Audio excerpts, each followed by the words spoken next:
Hello, good evening. Please welcome. So, thank you for coming for another round table of Croatian Pen Center and Writers in Prison Committee of International Pen here in Zagreb.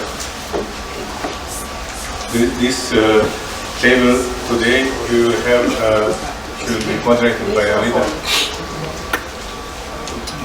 by Alida Bremer, will be on European identity, but through the European narratives since the fall of the Berlin Wall, that has some issues that thoughts on the countries that passed through war, as Croatia and Bosnia and also Ukraine now, and then today and the Balkans also area which is in focus today. So I will also here is welcome and thank Alida for coming to moderate and Ana Tatrenko and Galina Kruk, you know them, Professor Lela Turčilo from Sarajevo, and then Igor Blažević came from Prague.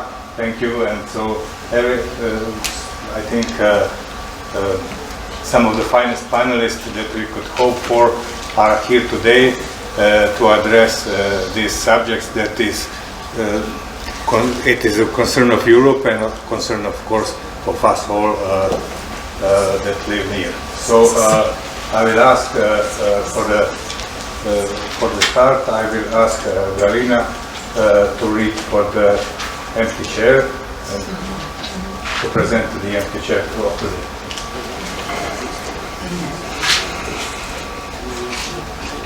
I will start with the biography of our political prisoner from Crimea, Server Mustafayev. Server Mustafayev is a Crimea Tatar citizen journalist and human rights defender, founder and coordinator of the grassroots movement Crimean Solidarity in Russian-occupied Crimea. First detained in May 2018, Mustafayev was charged with membership of a terrorist organization and conspiring to seize power by violent means. He was transferred to the Russian Federation in September 2019 in flagrant violation of international law. His trial by a military court opened shortly afterwards. Mustafayev felt ill several times during his trial, yet was denied adequate medical care and made to appear in court. In September 2020, he was sentenced to 14 years in a strict regime penal colony. His sentence was upheld in March 2022. He is currently being held in Siberia, far away from his home and family in Crimea, and is not expected to be released prior to September 2034. PEN International believes that Mustafayev is being targeted for his human rights work and for peacefully exercising his rights to freedom or expression, and calls for his immediately and unconditional release. And I will just add that Ivan Rojević, our board member, will be here also to translate Ara. And of course, first of all, let's have an applause for all our panelists.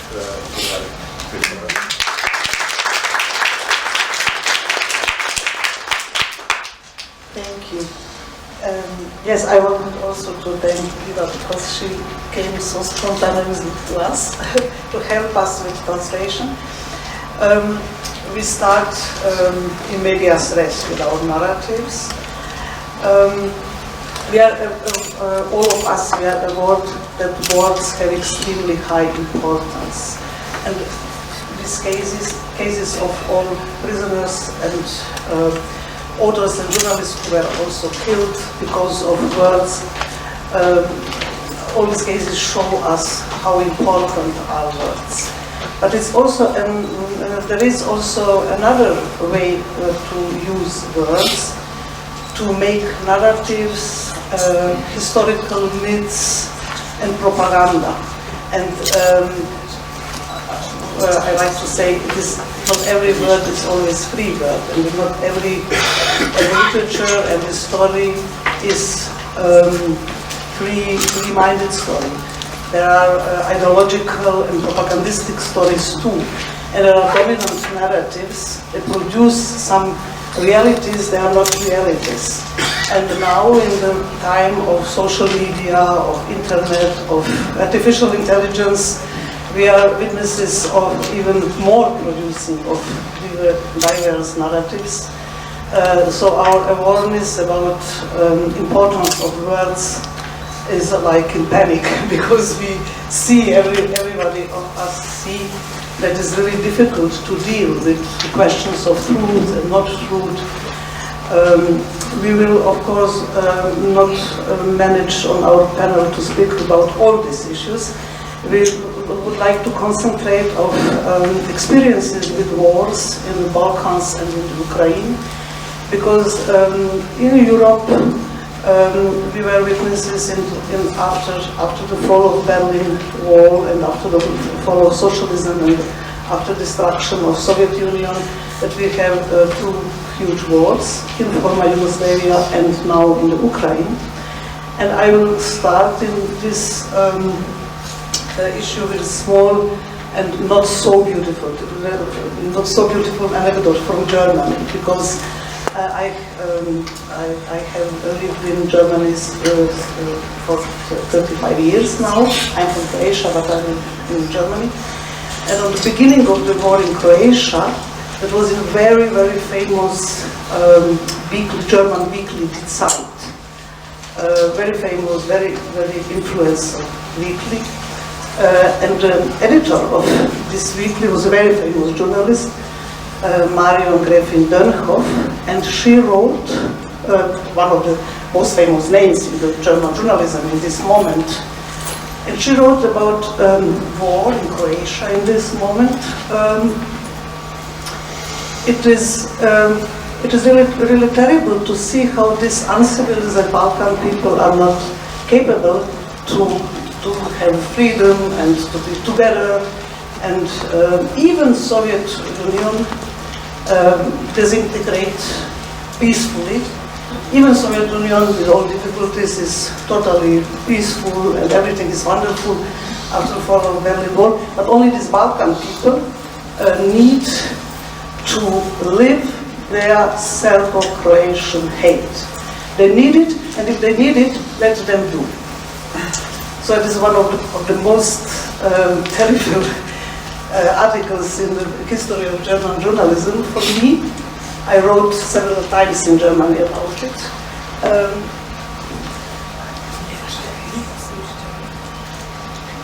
But in this statement of Marion Gräfin Dönhoff, editor of Die Zeit in those times, are different narratives.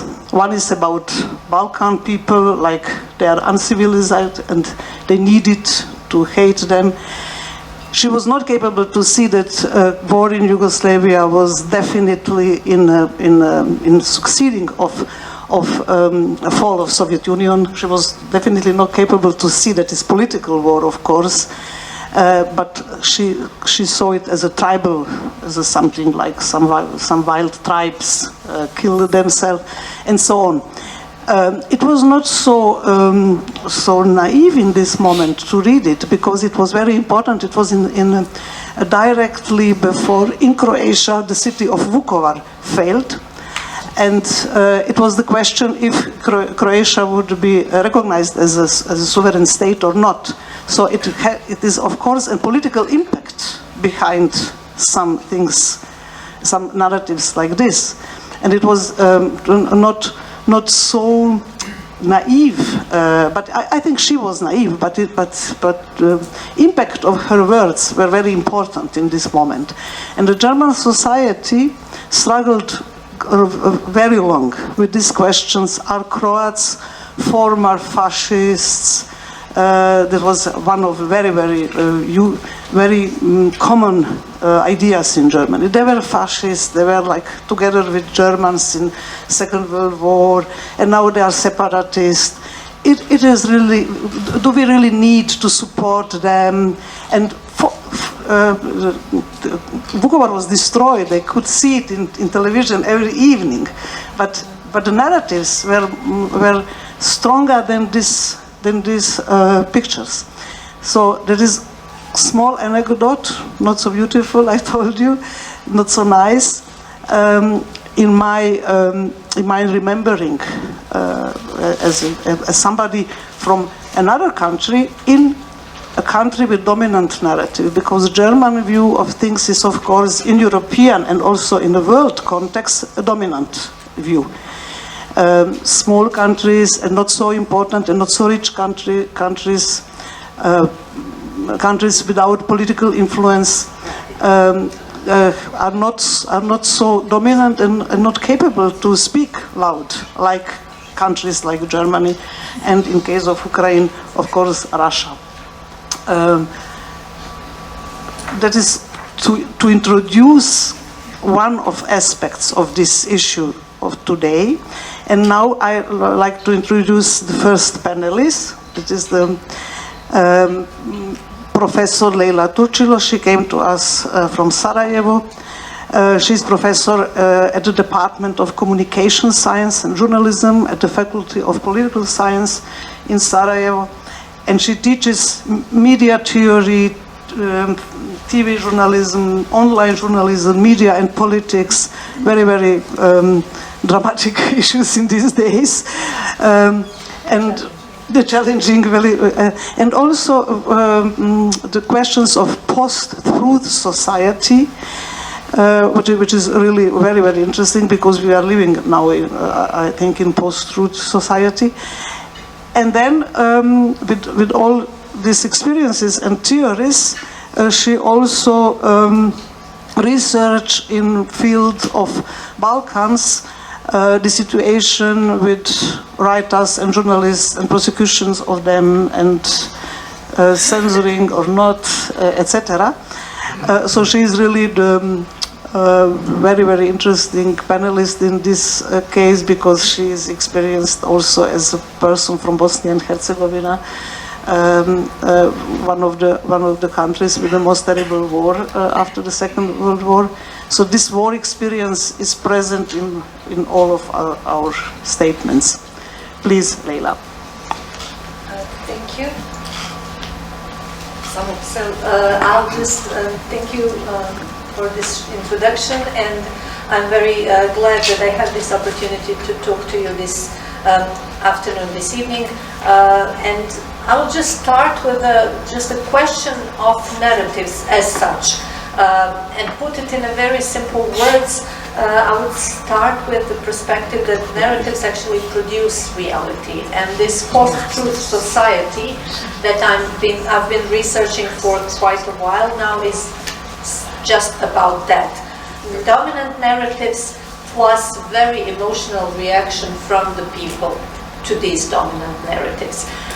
Why this is important to me, especially in terms of the Balkans or the Balkan society, because one of the dominant narratives, and that's something that you reminded me with your introduction and this story about Germany, one of the dominant narratives about the Balkans was the one about the blood and honey. The dominant narrative about these Balkan societies that can only live in a permanent conflict. And to be quite honest, we did all our best to prove such narratives in the 1990s, and this is something that we still kind of carry as a burden, I would say. When it comes to dominant narratives in this context of the region of Western Balkans, I would say that they are mainly related to kind of three key issues. One is always about identity or identities. And interesting thing is that these are the debates about identities in all of these countries are usually or mainly about ethnical identities versus European one, as these are two different ones. And the second thing is really other minority issues, such as LGBT identities, for example, or gender identities, and so on and so forth. The second issue is recent past, of very different narratives, not only in different societies, but also within different societies, and the near future, including the EU perspective. So going back to the title of our panel regarding European identities and European narratives, basically all these three elements are somehow interconnected in the public debates about the region. That's perfectly fine, of course, and that's of course in the interest of the communities to have such debates, but the problem is that all these issues are actually highly politicized, and the dominant narratives are actually shaped by political powers and used for the political purposes. And in that context, actually, this together with the fact that in the Western Balkans we mainly have like frozen conflict, like Bosnia and Herzegovina is the case, the country in which the war has not ended fairly, I would say. Rather than the end of the war, we had this frozen conflict that continues in another era, such as political arena and so on. And that we have a very low level of political and democratic culture. That these two facts, frozen conflict plus this low level of political and democratic culture, makes these issues very sensitive and very harsh for the public debate. So in terms of my recent research, I was doing a research, and I was very grateful to PEN International for giving me an opportunity to do so, is about my research was actually about what happens with writers, journalists, or other engaged individuals who oppose dominant narratives regarding these harsh and difficult issues and difficult problems. So what we have learned in this research, we've been talking to many journalists and writers in the region and asking them how they oppose to dominant narratives, how they contribute to public debate in a sense that they are trying to put all different perspectives into the public space, and what happens when these dominant narratives are questioned or challenged. And in general, they said that what happens is limitation of their freedom of expression. And that's something that happens in all these countries because actually these dominant narratives, as I already mentioned, imposed by mainly politically powerful, are actually a mean or the purpose of political manipulation, political campaigns, I would say, and they are all based on fear. Actually, fear of others is also a dominant trend in the public space and in the public communication. And then those who question such dogmas, who question such narratives, are actually exposed to different forms of limitation of their freedom of expression. So they are not only questioning the politically powerful, but they are questioning the narratives that they produce. There is almost a pattern established already regarding this limitation of freedom of expression. And then another thing that I would like to point here also is that when we talk about these pressures and we talk about these limitations of freedom of expression, when it comes to writers, journalists, and so on, sometimes we make this sort of a logical or methodological mistake of understanding the writers and journalistic community as a very homogeneous one, and understanding it as like seeing it in a black and white perspective as well, in terms of all writers being exposed to these limitations of freedom of expression and so on. In our research, colleagues, writers, and journalists said that's not the case. Not all of the writers in the region are exposed to limitation of freedom of expression, but because some of the writers and journalists and media and other public engaged individuals are actually part of these highly politicized ethno-national dominant narratives. They are actually on the side of the oppressors, so to say, rather than being oppressed. But the other ones, those who oppose to dominant narratives, as I said, there is a pattern established how to silence them. First thing is what Daniel Kish used to call the friendly censorship, but in a slightly different way applied to the region at the moment, which happens to certain writers, artists, and so on. We call it a buying a silence. Do not question, do not issue, do not put question mark on certain issues, do not ask difficult, tough questions about the recent past, and you will get a grant to publish your book, for example, from the government, from the institutions, and so on. When that does not, receive a positive feedback from writers, then the disinformation campaigns and hate speech campaigns occur. They start either in tabloids, in Serbia, for example, tabloids very closely related to government, or on the internet. The internet trolls those who actually threaten or dehumanize writers and journalists, and somehow target them as those who are enemies of either an ethnic group, enemies of the state, enemies of the nation. So that makes that somehow justifies all possible means of attacking these people.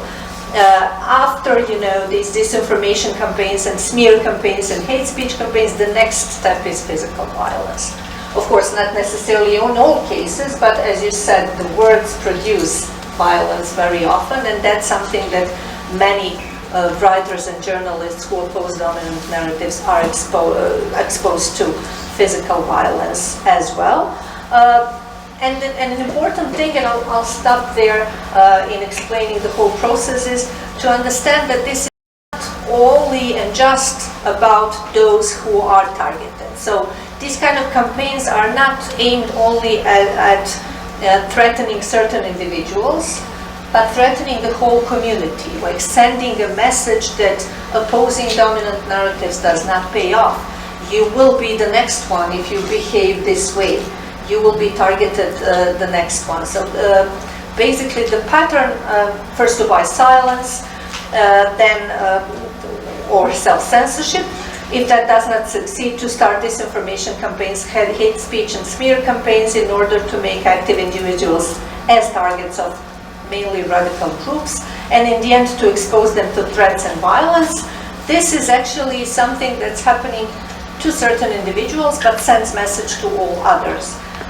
We, in theory, call that a shrinking space phenomenon in the region, which means that dominant narratives are not questioned due to the fact that people kind of tend to believe, or individuals, actively engaged individuals, first of all, don't feel comfortable questioning dominant narratives because of all these pressures, but also, and that's something we should take into consideration as well, is that they don't get a very wide public support in doing so.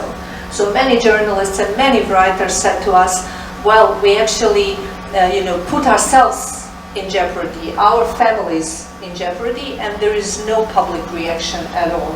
No one supports us afterwards. Low level of, for example, media literacy among general public contributes to that.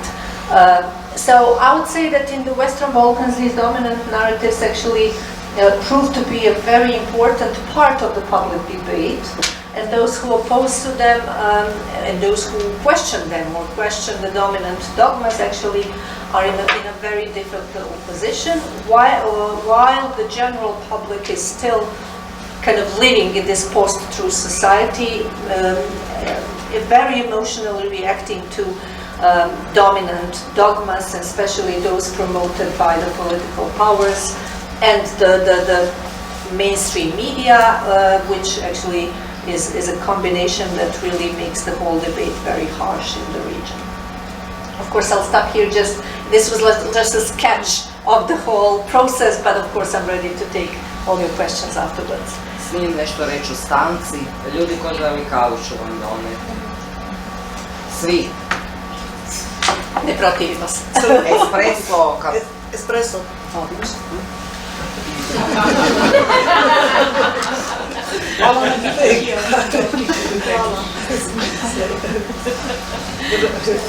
Very nice. Thank you.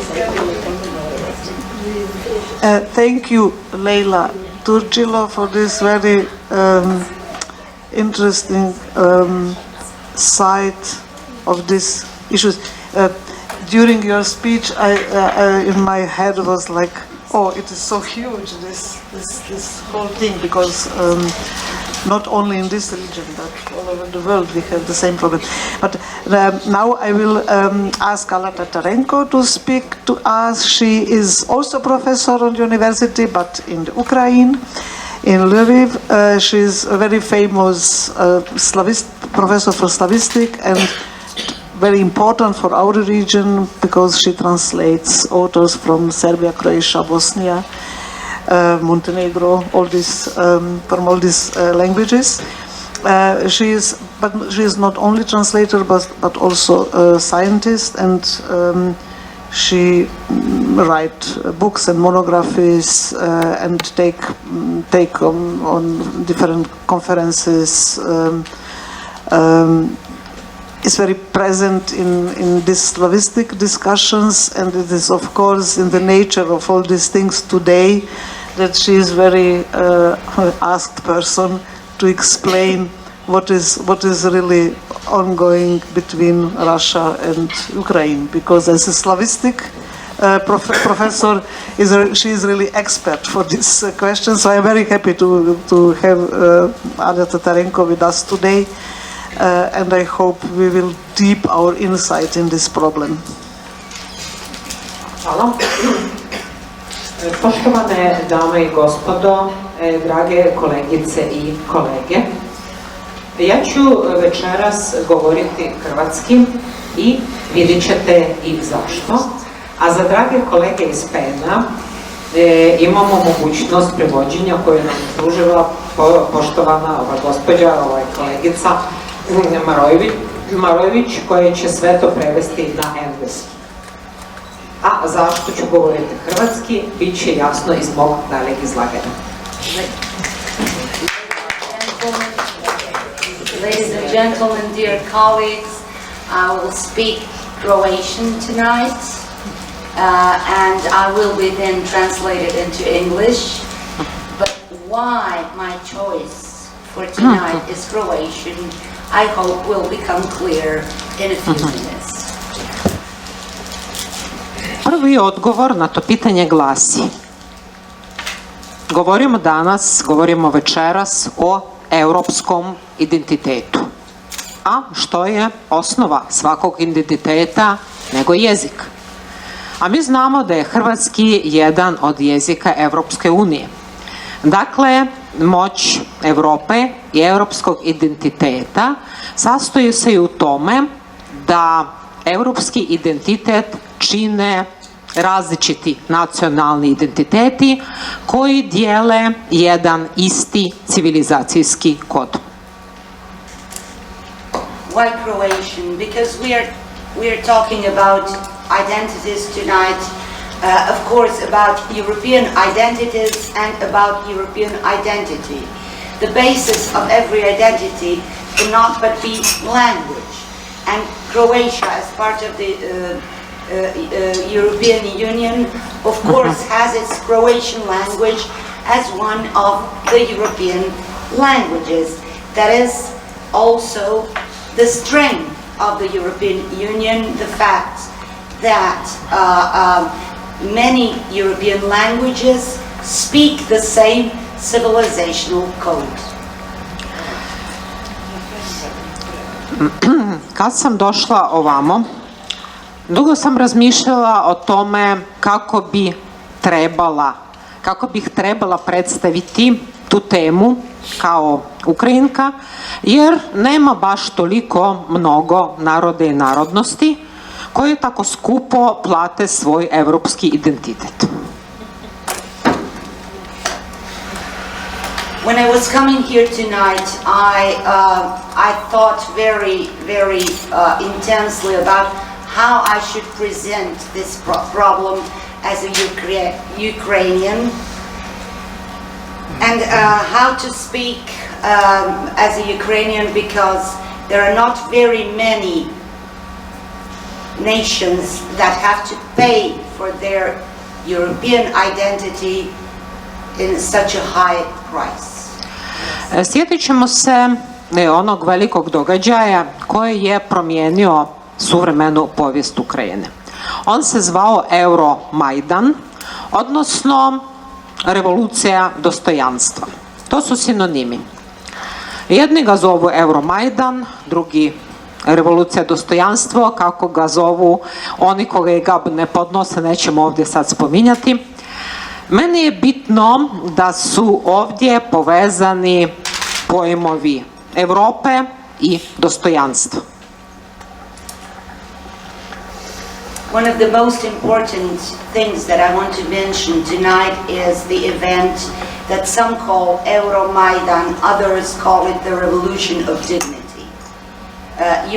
You will recognize those who call it the one in one of the ways, and those who call it in the other way immediately. But for me personally, what is important is that we have here connected the concept of Europe and the concept of dignity. Odlično se sjećam početka tih događaja, jer u Lavovu su na ulice izašli studenti, prije svega, i moja studentica, sad žena koja se već bavi ozbiljnim stvarima, filmom, ona je nosila plakat: Mi smo Europa. Ne primite nas u Europu, ne, mi smo Europa. I remember these events very vividly because it was an event organized mainly by students, and one of my students, a very serious woman who had already been active in film, then was carrying the words, was carrying the parole that said, "We are Europe." Not please accept us, not please receive us into Europe, but we are Europe. Dakle, priča o Europi i Ukrajini počinje jako davno. Međutim, ni sami Ukrajinci nisu bili toliko pažljivi prema njoj da je prevedu na druge jezike i predstave Europi. Jer ako želimo to pogledati unazad, a gledat ćemo mi sad književnost, pokazat ću da prvi koraci nove ukrajinske književnosti bile su vezane za evropske korijene civilizacije. The story of Europe and the Ukraine is a very old story, and we will be talking about narratives tonight, about literature, that is, and I will try to show that looking backwards, the very beginnings of new Ukrainian literature are European beginnings, are of European character. I will just have to add that Ukrainians themselves have not been very attentive into maybe translating and presenting to Europe their own literature. Kad nešto znate od djetinjstva, pa vam se čini da to znaju svi, jel? Ko ste vi i što ste vi. Navešću samo par primjera, da ne držim ovdje predavanje iz povijesti. Prva knjiga nove ukrajinske književnosti, a to je 1798. godina, zvala se Eneida. Da li to znate? Vi ste mislili da je to napisao jedino Virgilije, ali ukrajinska književnost počinje sa Eneidom Kotljarevskog, koja je bila napisana kao travestija, kao prepjev povijesti od priče o ukrajinskim kozacima koji su bili Trojanci. Because when you know something as a child, you think that everybody in the world knows the same things. Now, just as an example, the first important literary work of the new Ukrainian literature dates back to 1798, and it is Aeneas, not the Aeneas written by Virgil, as you might think, but Aeneas written or rewritten by the Ukrainian author Kotlarevsky, who wrote about Ukrainian Cossacks as if they were Trojans. Naravno, nećemo sada imati pretenzija da proglasimo Ukrajince djecom Venere, na primjer, ili neke boginje, da se ne šalim s time, nego to je knjiga koja je bila objavljena, pjesma Eneida od Kotlarevskog, one godine kad je rođen Aleksandar Puškin. Dakle, napisana je ukrajinskim jezikom koji se govori i sada. A knjiga je sadržala rječnik, pošto je bila objavljena u Sankt Peterburgu, koji je pomagao ruskim čitateljima shvatiti o čemu se radi. Dakle, procijeniti da li je ukrajinski jezik izmislio Vladimir Ilić Lenin ili netko drugi. Now, I will not say that Ukrainians are children of Venus or some other goddess. I will just say that this book was published in the same year in which Pushkin was born. And it was published, yes, in St. Petersburg, but it was published with a dictionary, a glossary that accompanied the long poem by Kotlarevsky, where all the words that could be not understandable to the Russians were explained. Now, you tell me if the Ukrainian language was an invention of Vladimir Ilyich Lenin or what?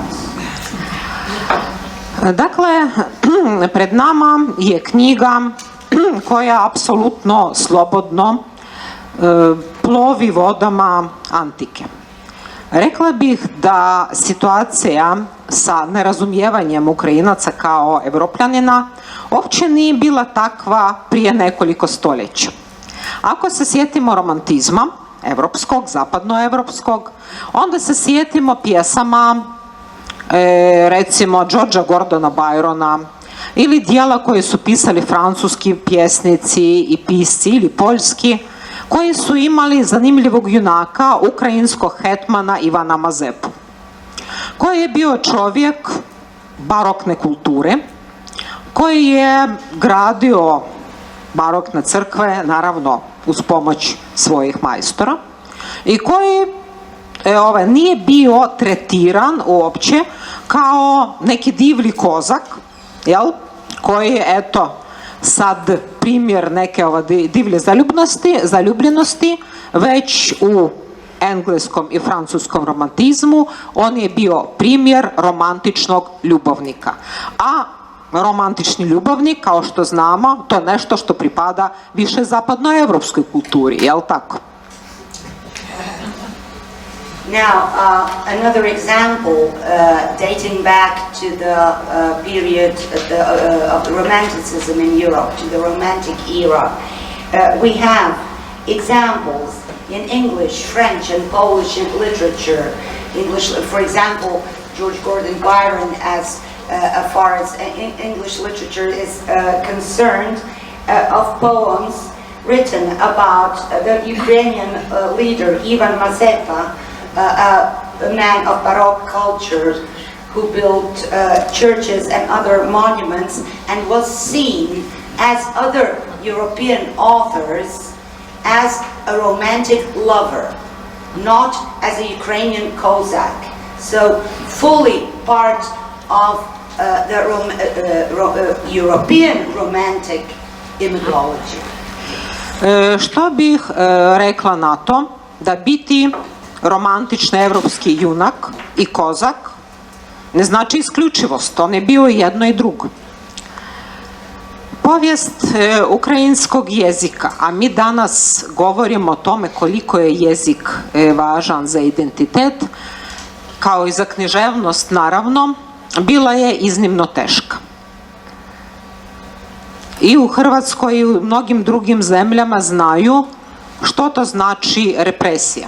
Represija kad ne smiješ objavljivati knjige na svom jeziku, kad ne smiješ imati kazališne predstave na svom jeziku i sve je to povijest ukrajinskog jezika u Ruskom carstvu. Bilo je najmanje 2 velika dokumenta koje su obilježila ta pravila. Ne smiješ praviti nove prijevode, recimo svetih knjiga na ukrajinsku verziju, ja da kažem staroslovenskog jezika. Ne smiješ objavljivati knjige. Onda se čini da nema ni knjiga. A nedavno sam se podsjetila na činjenicu da je Ivan Turgenev, doduše bio je, kažu, zaljubljen u tu ukrajinsku spisateljicu Marko Vovčok, privodio je njezine pripovjetke na ruski. A Ivan Turgenev je bio čovjek zapadne kulture, u to nitko ne sumnja. Bio je europski pisac, ruski pisac, europski pisac. So being a Ukrainian Cossack and being a romantic hero is not a contradiction at all, not a contradiction in terms at all. The history of the Ukrainian language is a very difficult history, and as of course then as I see language as the basis of any identity, of course the history of Ukrainian literature is a very difficult history. Very often, at least 2 times in our history, in a very repressive way, we were prohibited from publishing in our language, in Ukrainian. We were prohibited from having theater, presenting theatrical performances in Ukrainian. And then, if you then prohibit someone to, for example, translate the Holy Scriptures again into their own language, it will seem that there are no books and that there is no that language, while it is merely a problem of repression. For example, Ivan Turgenev, a Russian, but also, of course, a European, a great European, Russian and European writer who was allegedly in love with the Ukrainian poetess Marko Vovčok, translated her poems into Russian, and they became known in Russian. Dakle, postoji književnost, postoji jezik koji su zabranjivani i sad mi u 21. stoljeću ponovo imamo posla s nečim što je bilo ranije na dijelu, pa smo mislili da je već davno otišlo u prošlost. Govoriti ukrajinski u Sovjetskom savezu nije bilo uvijek probitačno. Mnogi su smatrali da to je demonstracija. Govoriti ukrajinski znači biti nacionalista. Govoriti druge jezike, to je bilo u redu. Evo. Ali samo u Sovjetskom savezu, samo za Ukrajince bilo je rezervirano da su ukrajinski buržoaski nacionalisti, a oni uporno govore svoj jezik, ovi mogu ići i u zatvor. Tako da mi stižemo do onoga pisci u zatvoru. Uvijek se nađe neka krivica. Krivica se uvijek nađe, ali u biti je jezik. I sad, u 21. stoljeću, mi smo svjedoci toga kako na okupiranim teritorijama govoriti ukrajinski prema naredbama postaje vrlo opasno. Zato što to je znak protesta. To je znak borbe za slobodu. Jezik je oružje.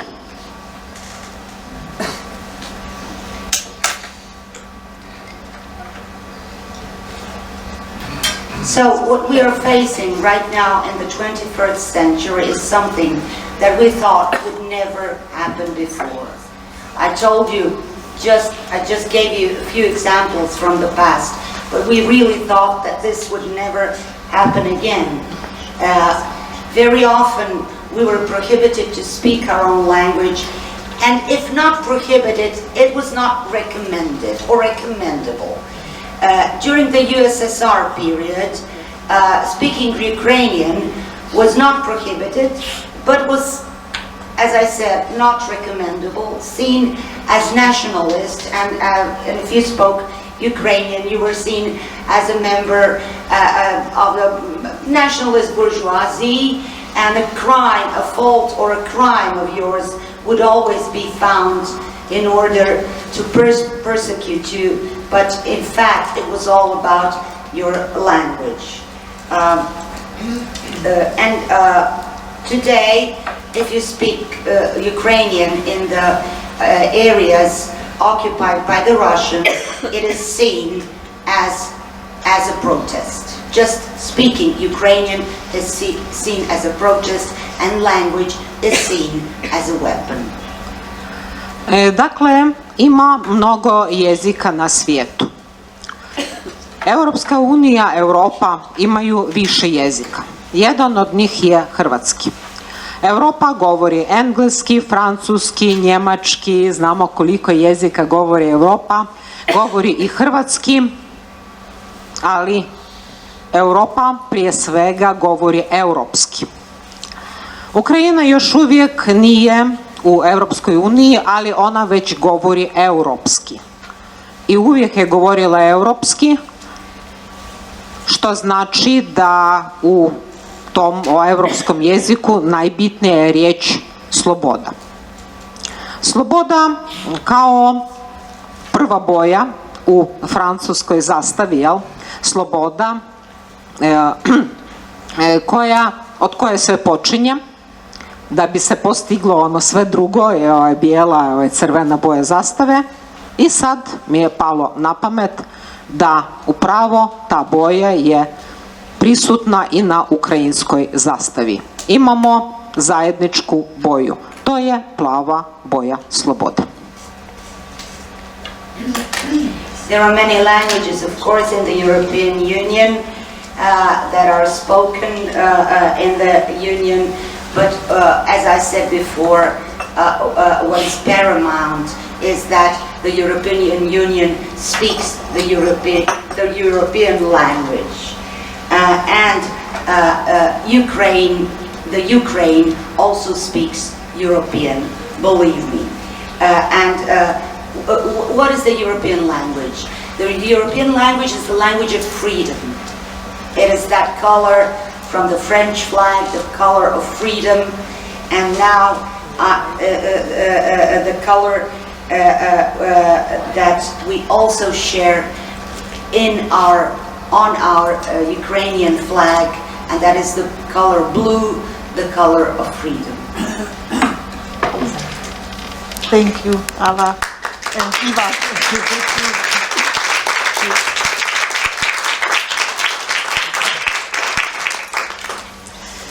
During your very touching and beautiful speech, I thought that the Croats cannot enough appreciate the fact that they are member of European Union, because the problems with the language that Croats had in the past are similar to Ukrainian problems. There was denying of existence of separate language as a Croatian language in area of former Yugoslavia, and if you insist on this, that is a tradition and literary tradition and differences in dialects and so on, you are immediately nationalist. It was definitely common sense in this area, in former Yugoslavia, but also abroad. It is again my experience in Germany. There are every German Slavist, every Slavistic professor is convinced that it is only Serbo-Croatian. It is, and if you discuss with them, I had thousands discussions. It's not possible. It's not possible. They know it better than me. They know it. Every Slavistic professor in Germany, I swear, know it better than me. That is only one language named Serbo-Croatian, and there were Croatian fascists in Second World War and Franjo Tuđman. They separated the language. So it is terrible, it's really terrible, but it's a dominant narrative about this poor small language. It's really small. And I don't understand why. So I have an explanation for Germany, I think, really, because I have similar discussion with one Turkish guy in Germany, and he was on a similar idea. That is only Serbo-Croatian and only one language. And then, thanks to this Turkish man, I understood the huge empires like Germany, Turkey, they don't like these small things. They don't like these small countries, small languages, small. Really, so France, they like huge things, so empires, and then one language, one nation, one culture, and these small things. That is something like not disturbing, and so these Croats, Croats are the most disturbing nation in whole world for some of these people because we are really very small, and then and during this very very sad year with the war in the Ukraine, there were very many discussions in Germany too about the language. And some of these professors, they don't acknowledge Croatian as a language, but they begin somehow to understand that there is eventually a problem also with Croatian, but eventually. It is a discussion that we never make to end. Also in Croatia, there are people in Croatia. They are always, if you start to speak about it, declaration about common language, and so you are immediately nationalist. So it is really, really difficult, and there are discussions we have with help of our Ukrainian friends. Maybe we can have these discussions in future in the better way or in the constructive way, in a way to understand why it's maybe not important. Maybe it's everything one language, okay. But the dominance and power about language is a political dominance. It is about politics and not about the literature, and we have to understand it. So it is totally normal that a small nation like Croatia, or smaller than Russia, Ukrainian nation, doesn't like to be suppressed in this linguistic way. So it's totally normal. And Halina Kruk, the Ukrainian poet and literary critic and professor on the University of Lviv, will explain us some further issues about dominant narratives. She is a writer, poet. She writes also children's books and also about medieval Ukrainian literature, Baroque Ukrainian literature. So she's really expert for these things. Please, Kalina. Thank you. It's a big pleasure for me to have a possibility to talk about such important topic for us, especially in wartime. And I remember that for last year I had near 30 different events in different countries, especially in Europe, about the situation, because it was very hard but very necessary to explain what happened in Ukraine and what is the reason of this injustice war. And for Europeans, especially for the western part of Europe, was a big problem to understand why Ukraine attacks Russia. And it was an example of narrative, of Russian narrative, because we start in this discussion, we start from not 0 point, but from the minus point, that we need to fight with the Russian narratives about Ukraine. For a long time, Ukraine was a deep shadow of Russia, and in the Europe and in the United States and in the other countries, in other parts of the world, there was a less information about Ukraine, because the vision about Ukraine, of Ukraine, was Russian for all that time, because Russia was an empire, and after that Russia was a dominating nation in Soviet Union, and this vision was Russian in generally. And from this point of view, Ukraine was a smaller part, but it's very hard to understand that historically Ukraine was the first. I am, as a medieval philologist, my course of literature of Ukraine, of history of Ukrainian literature, starts from literature of 10th century, from the Kievan Rus.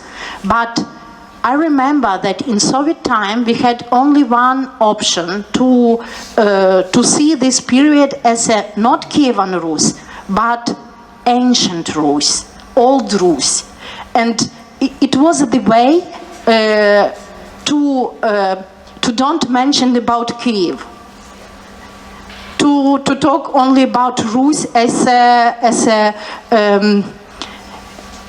a roots of Russian Empire, as a root of Russia, of modern Russia. And Russia for a long time created a long of narratives about Ukraine, about Ukrainian history, about Ukrainian language, about Ukrainian fascism, about different things. And now I see that from the beginning of full-scale war, we start to clarifying our identities. We start to understand what is ours and what part of this identity is not ours. And it was a very strange situation that before the war, just before the war, very less percent of Ukrainians believed that Russia could start a war against Ukraine, full-scale war. Not a conflict, not a local conflict, but full-scale war. And it was a big problem because a lot of Ukrainians understand that we are the part of this big East Slavic nations, a part of this Russian, not Russian, but this East Slavic nation territories, not far from the Russian and Belarusian people. And for us, for many of us, it was a big surprise to understand that this part of our identity wasn't real and wasn't correct. It was very, very strange things. And what was the reason of this misunderstanding of our identity? For a long time we had the imagination that we had a common root for our identity, but it was not real, because our roots was in Kievan Rus, and for a long time, for a 10th century, 7th century before the creation of Russian Empire, the proto-Ukraine, I not use Ukraine as a name of, as a title of country, proto-Ukraine had a different period of history of Ukrainian literature, very similar to period of European literature in different countries. We have a lot of literary events, literary facts, very similar to European and in the same time as Ukrainian Renaissance, as Ukrainian Baroque literature, But in Russian culture, Baroque wasn't exist. It's because Russian Empire was created after Baroque, period of Baroque, and it's a very long and complicated history. And I'm afraid that if I start to explain each point of this each stage of this history, it will be a very long lectures. But what are the most important things for me? I would like to say that for us, and as I see this war, from the first point, is the war of values. It's a war about the things which are important, that are important for us, and the things that we are ready to defend in our situation, because the defense here, and I remember that that revolution of dignity was. I remember that for many people, dignity, the freedom, fraternity, as European values of the great French Revolution was very important. And it was the reason that people picked together on the Maidan these values. And from the beginning of full-scale war, we understand that we don't ready to lost this our European state, our European history, our European choice. And for many of us, it was very important to understand that Europe and people in Europe understand us, and that people in Europe are ready to fight for us and ready to help us fight against our enemy for our choice. I remember it because we are smaller than Russia. We are weaker than Russia because we're not a state with a country with a big military forces, with a big military, with a big, not military but financial support. It's a problem. This microphone.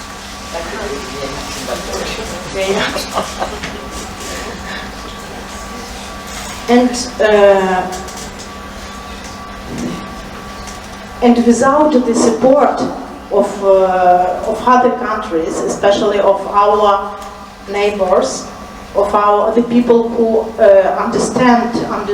understood, who had the very similar experience in Soviet time, as I mean the Baltic countries and Poland and our neighbors who had the similar historical experience. Without this support, we couldn't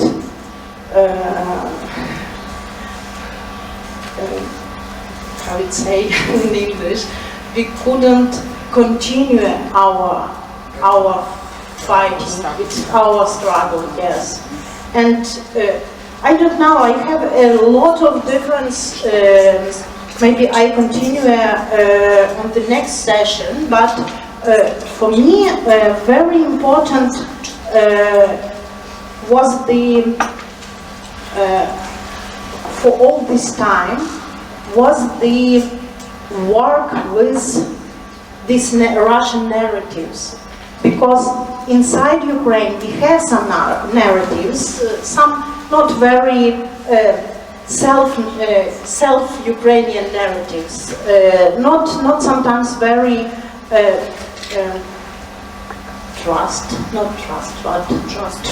true. sometimes not true, because in this war we understand that some of these narratives not real. We had an illusion about our connection to the East, to this East Slovenian world, because we had in Soviet time we had very similar situation, but after that time we did a very different conclusions from that time, and we chose different things. Development after the fall of Berlin Wall was different in these countries. Igor Blažević is a prominent European human rights campaigner and democracy activist of Bosnian origin, but he studied in Croatia and now he's based in the Czech Republic, so he has some cosmopolitan Slavic experience, but not only that, he was also based in Burma and in Asia and is a global world player and a human rights activist. Some very important prizes also for his activism and for his work. Igor, you told us before that you would like to look on this problem from another side. So please tell us. Thank you very much. Dobar večer. It's really pleasure for me to be in Zagreb. I have studied here philosophy and literature, and when I have studied philosophy and literature here, I believed that I will do nothing in my life but read books and maybe write books. But then, because I'm from Sarajevo, when the war started, my whole family was in Sarajevo during the whole war. So I spent I stopped to be kind of intellectual, let's say, during the war, and I became how I'm described today, the human rights activists. I spent quite a lot of time basically in Sarajevo during the war and between the wars. And since the war in Bosnia, I somehow stayed in between. So now already 25 or more years, I'm living basically in between the European society, because I live in the Czech Republic in Prague, which is now, thanks God, the normal state, and the countries which are in the middle of the terrible wars, or the countries which are oppressed by the terrible, harsh dictatorships. So, as some of you coming from Cuba and from other countries, these are all the countries where I have very good friends, where I really all these years have trying to do what we today discuss, solidarity and empathy, and building this solidarity and empathy. And then when I was invited to this panel, and when I see this kind of topic of the European identity, European narrative, then basically the only thing what is coming to my mind was how deceptive is the concept of the European narrative in a big world. And let me explain that you know, my profound experience from Sarajevo is, as has been said in a panel, we are Europeans. When we have been under the siege, let's say, basically what we have been formulating in Sarajevo, we are Europeans. We told in that moment it was multicultural Sarajevo, and we are defending the multicultural Sarajevo from the genocidal nationalism. But what happened, let's say, we have not been denied of being Europeans just by Karadzic and by the Mladic, but we have been denied by the Europe, because Europe told us, no, you are not. That was my profound experience. Let's say, it was not that Karadzic and Mladic denied me from being European, but I have been left during the war for 3.5 years under the genocide without any meaningful help. Let's say, and if you look today, let's say Sarajevo and Bosnia is still left in the wilderness, let's say, not being accepted as a Europe. And then this story, I'd say, is a story which was repeating. I was, the war in Ukraine didn't start in 2022 February, let's say. The war in Ukraine, if you want, started in Chechnya, and I have spent quite some time in Chechnya, let's say, when the Putin has destroyed the whole country in order to reaffirm the Russian imperialism and to put him in a power. Let's say Putin became the power as it is, let's say, in Chechnya. Let's say the whole story then repeated in Georgia, the whole story repeated in Syria. What the Europe was doing, European was making good gas deals. And we are basically having our part of our luxury based on a cheap gas, let's say, which we are getting from the Russia when the occupation of Crimea, let's say, happened again, let's say. So in a certain way, my profound experience, I'm today working a lot with the activists in Myanmar, with the people, probably except Matida and me, and maybe few of you who are good friends with Matida, you don't know what's happening there. But what's happening there is one of the most heroic, or as heroic and as tragic struggle of the people for the freedom, like it's happening in Ukraine. But in a certain way, in all these places, what is the main message is, you, as was said, you pay high price for your dignity and for your freedom aspiration, and the free world today say to you, no, you are not entitled for that. This is the profound experience, that it's not the dictatorships, it's not the brutal regimes which are suppressing you. Because in a certain way, when you are oppressed and killed by the brutal regime, in a certain way you know how to deal with that. It's enemy. It's easy to deal with the enemy, but it's not easy to deal with the betrayal. It's not easy to deal with being abandoned by those who are proclaiming, let's say, that we are the free world. We are sending all these projections of the values of the free world. We have created enormous amount of the rhetorics, enormous amount of the organizations which we are paying as a taxpayers in a West with a huge amount of the money which are creating this false pledge and false promise that the West world or the European world or the, however we call it, the Western world, that we stand for the freedom, democracy, rights and so on. No, we don't.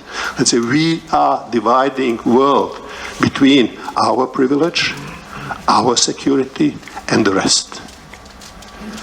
And for me, because I have spent 20 years of my life in building solidarity, let's say I have invested everything, all my time, all my energy in building this solidarity. It started to be for me extremely, extremely painful when I started to realize, no, let's say the world is divided invisibly between those who are in and those who are outside. And when you are outsider, even if you are ready to pay the highest possible price, let's say, to kind of the claim that you are in, that you have a right to be free, let's say, nobody helps you. Nobody helps you in a meaningful way.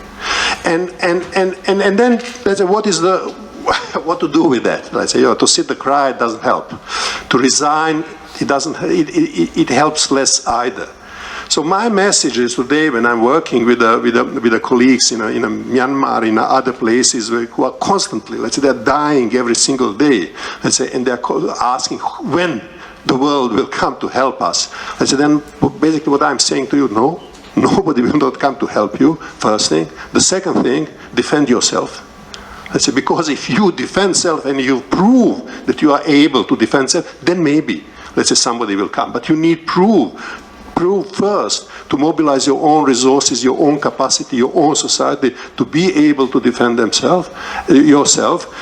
And the third thing, what I'm saying, let's say, don't beg others to understand yourself, but tell your narrative in a strong way. Let's say, formulate your confident narrative about yourself, why you want freedom, why you are who you are, and don't beg anybody to assist you, to help you, let's say, because they will not. Once when you have a confident and proud narrative yourself, let's say, then in a certain way things started slowly to put around you sometimes, not always.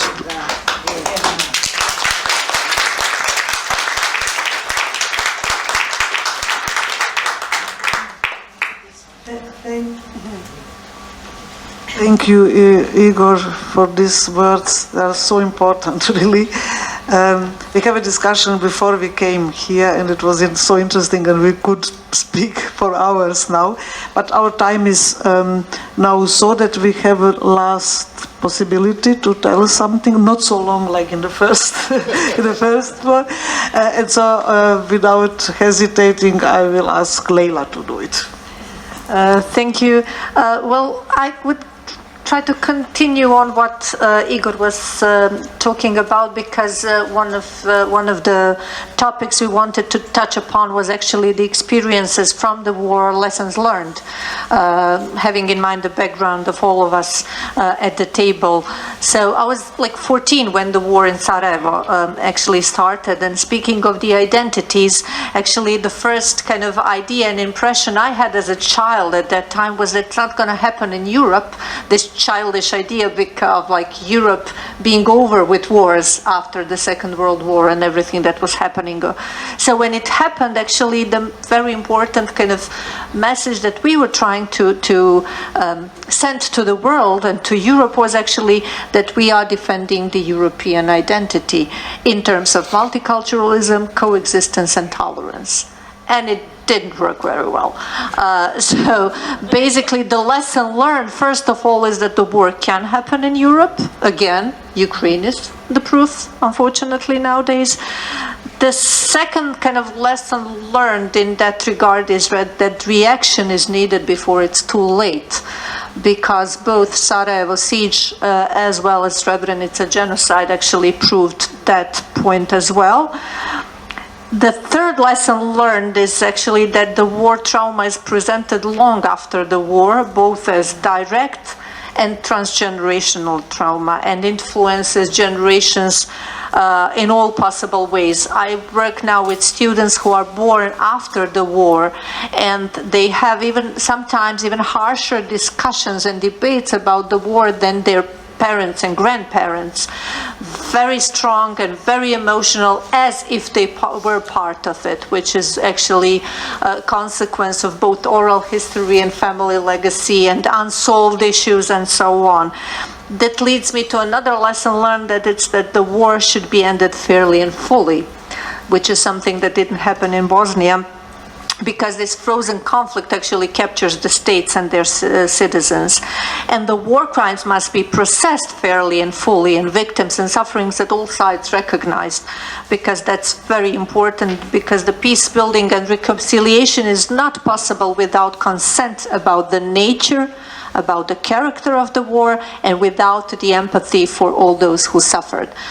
And finally, the last lesson learned, I kind of learned with my kind of background of someone who grew up during the war and after the war, is that narratives play a very dominant role before, during and after the wars, and can lead to new wars as well.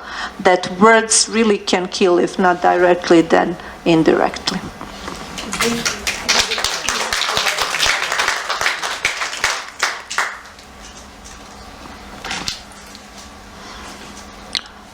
Htjela bih zahvaliti svim sudionicima našeg sadašnjeg, današnjeg, večerašnjeg razgovora i svi nazočni ovdje, svi koji ste s nama ovdje, svi ste sudionici ovog razgovora na ovaj ili onaj način.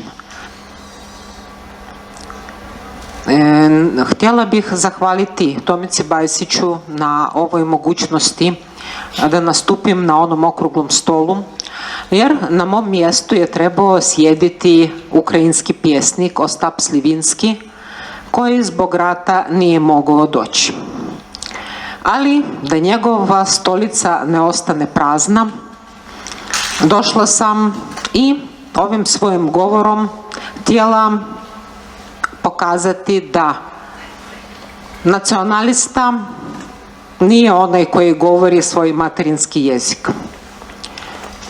Nacionalisti izgleda govore strane jezike, jel?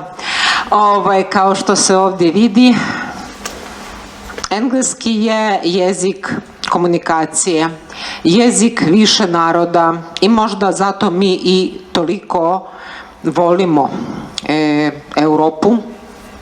Zato što ona spaja velike i male narode koji žele se zajedno braniti protiv drugih, a nemaju namjeru napadati svoje susjede. To je vrlo važno. Sloboda za sve, ne samo za jake, već i za manje. I sloboda da se govori svoj materinski jezik. Sloboda da se poštuju svi drugi jezici, a i da se vole drugi jezici.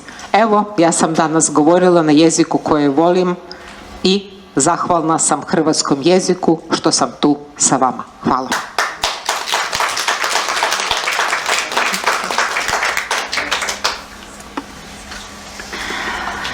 I would like to thank once again all the participants of this panel and all of you members of the audience who are obviously also participating in the panel, all those present. I would like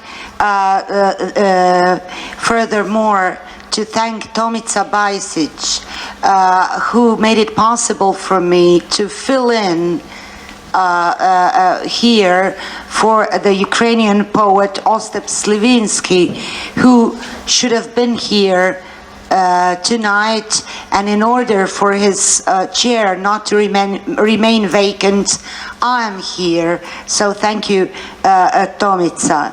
I want to repeat that the one that speaks his or her own language is not a nationalist. As we could see also tonight, nationalists speak also foreign languages. English has become the language of international communication, which is okay, but we also learn and love other languages. I was very happy to be able to speak tonight in a language that I love very much, and that is Croatian. So I'm thankful for that also. This is for me, this Europe of big and small nations who speak their languages and love other languages and seek freedom. They want to defend themselves and not attack others. But the key word for me is freedom for all, big or small.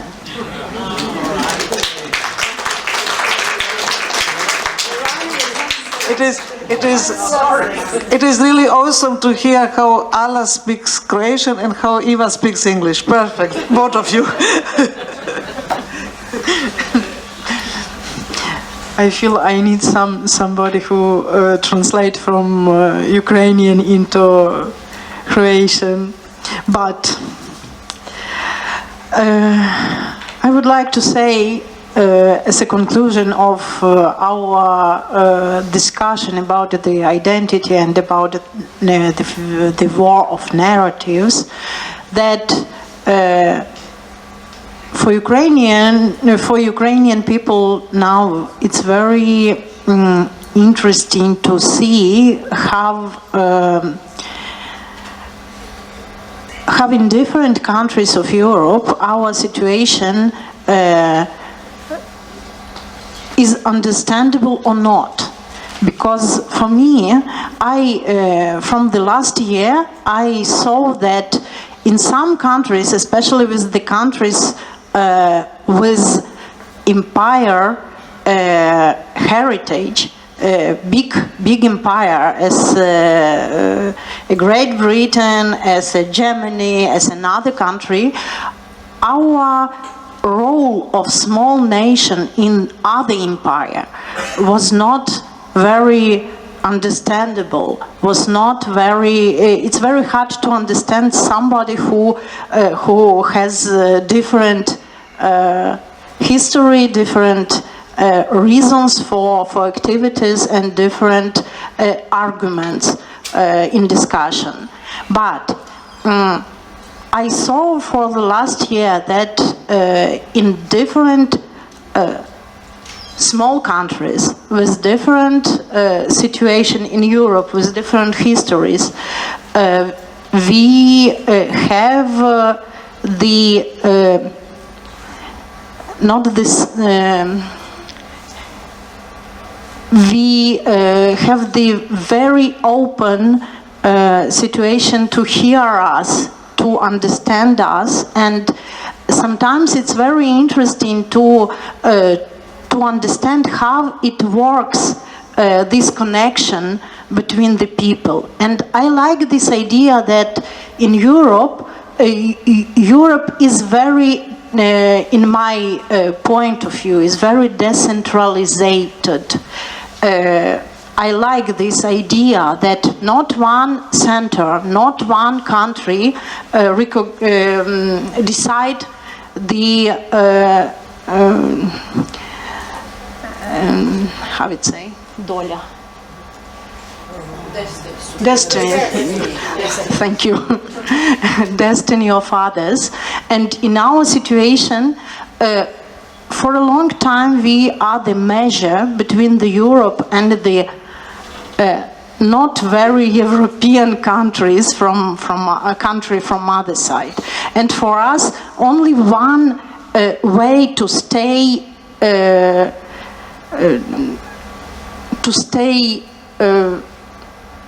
the Ukraine, the separate state, is to be with Europe, to be with others.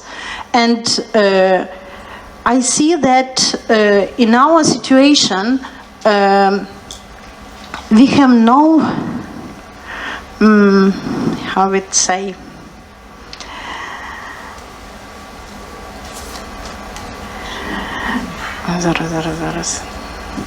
we need a very concrete, not concrete, but concretic, very concretic steps. Concrete steps. Concrete, very concrete steps, as the country where we have a translator from Ukrainian to other languages is a country we can speak with them. But the country where we haven't a translator, it's a hard way to communicate, to explain us, to talk about our history and our literature. And as a writer, I understand that language is the top of this big, and literature is the top of this big, как называется? Гора, iceberg. I forgot in my native language the word. Sorry. This big ice mountain, iceberg. Iceberg. Yeah, yes, thank you. And each language is important for serve culture, each culture. And I, as a writer, I understand that only one way to explain us. It's a literature, and I hope that in future, when this war will be finished, the literature stay the way to understand each other and the way to explain each experience of ours. Thank you.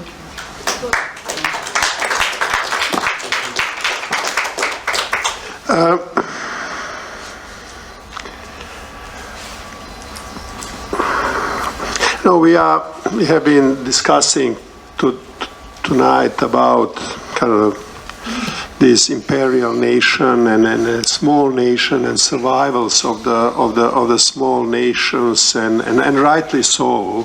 One of the good things what I have done is I'm last couple of years working in one organization which is called Prague Civil Society Center, which is kind of supporting the activists in East Europe, Central Asia, Caucasus. So when I started to work there, one of my first decisions has been that in the events which we are organizing, I will not invite Russians. And that was much before aggression and so on, and basically then the people coming there are from Ukraine, from Kyrgyzstan, Kazakhstan, Georgia, Armenia, without big nation. That has been such a nice, productive and good discussion. And, but in a certain way, let's say we are now in a situation that all these problems, however fateful they are for us, are not the main problems which we are facing as a human beings. Let's say the main problems which we are facing as a human being is that we have economy which doesn't work, the global economy which doesn't work anymore for the people. We are getting the technology which doesn't need us as a people. We are coming in a situation, let's say, when the machines are really taking over us, and we are coming in a situation that climate change will create a situation in which our part of the world will not be hit as much as the 90% of the rest of the world. Our part of the world has resources, knowledge and capacity, and is already working on how to deal with that. The rest of the world doesn't have a capital for that, doesn't have a knowledge, and has not started to work on that. So what that means it will not be too long when huge amount of the people will be on the new people's movement. And what will happen there, then we will protect our security and our privilege. And we will not then care about their freedom, and we will not care about our freedom. We will just protect our privilege and our luxury. And these are the real problems of our world. And unfortunately, we need to deal with the criminals like Putin, like Sisi, like all other dictators in a moment when much bigger things are coming after us as a humans. And I don't know what to do with that. I don't know what to do with that.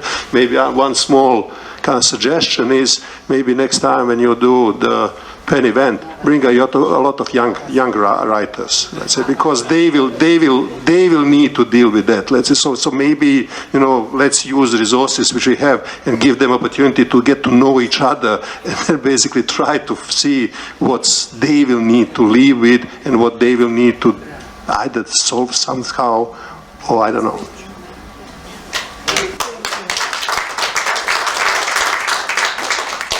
Thank you very much, all of you, all panelists and our translator and all of you.